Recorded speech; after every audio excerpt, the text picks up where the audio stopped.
Welcome to a behind-the-scenes look of horse racing. I'm Jonathan Horowitz, the announcer at Arapahoe Park. The Triple Crown is the most prestigious series for horse racing, and this year's Triple Crown will wrap up on Saturday with the Belmont Stakes, a race first run in 1867 at Belmont Park in New York. The Triple Crown had its traditional start this year on the first Saturday in May with the Kentucky Derby from Churchill Downs in Louisville, then the middle jewel in the Preakness at Pimlico Racecourse in Baltimore. American Pharoah won both races. So on Saturday, the eyes of horse racing and the sports world will be on the Belmont and American Pharoah's bid for Triple Crown glory, and you can follow all the action from Arapahoe Park, where the live racing will be highlighted by the Speed of Quarter Horse Championship races, and the simulcast racing will feature the Belmont, one of thoroughbred racing's greatest tests of stamina.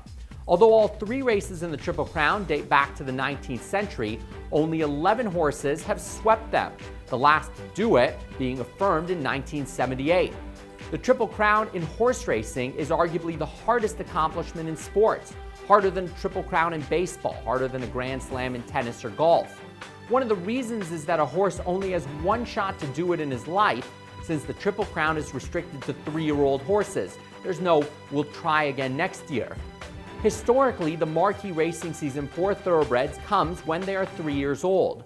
Horses can start racing as early as 2, and 3 is like their coming out party. This dates back to the original Derby, pronounced Derby, in England in 1780, when Edward Stanley, the 12th Earl of Derby, organized a race for 3-year-old horses on his estate at Epsom Downs and won a coin flip to name the race after himself. Being relatively young at 3 years old, the horses in the Triple Crown are still maturing. They're asked to do something they'll likely never do again: run at longer distances than any of them have raced to that point in their careers. 1.25 miles for the Kentucky Derby, 1 3/16 miles for the Preakness, and a marathon 1.5 miles for the Belmont, one lap of the racetrack with the biggest circumference in North America.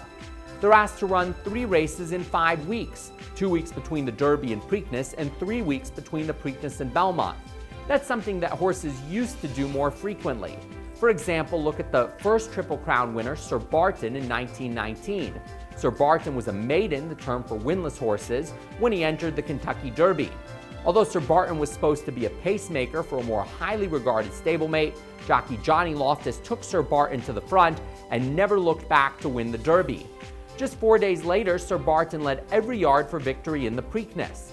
He won another race 10 days later, before taking the Belmont 2 weeks after that. Although the most prestigious series in horse racing was not called the Triple Crown at the time, the term wouldn't be in vogue until journalist Charles Hatton applied it to the next horse to win all 3 races, Gallant Fox, in 1930. Gallant Fox then went on to sire the following Triple Crown winner, Omaha, in 1935. But today's thoroughbreds are built for speed. They have more time between races. Since a firm last won the Triple Crown in 1978, 14 horses, including American Pharoah this year, have won the Derby and Preakness. For the previous 13 of them, the Belmont track, affectionately known as Big Sandy, was the place where Triple Crown dreams have faded away.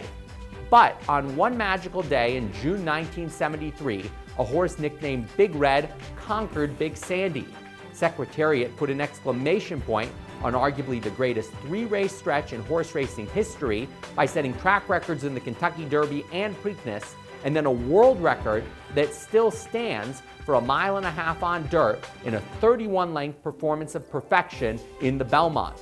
Like Bob Beamon, the world record holder in the long jump in the 1968 Olympics, everything came together in Secretariat's Belmont win, to the point that jockey Ron Turcotte could feel Secretariat's heart between his legs, as fans could wonder whether they were seeing the modern reincarnation of the mythological Pegasus. The New York Racing Association has granted Arapahoe Park permission to show you the 1973 Belmont, a race that almost every horse racing fan has seen, but watches with the same wide eyes as if seeing the race for the first time. And later in the episode, Penny Chenery, Secretariat's owner who lives in Boulder, Colorado, looks back on Secretariat's performance. But first, a chance for you to look back and ponder what it will take for American Pharoah to accomplish the most difficult feat in sports. The legendary Chick Anderson delivers horse racing's most famous call.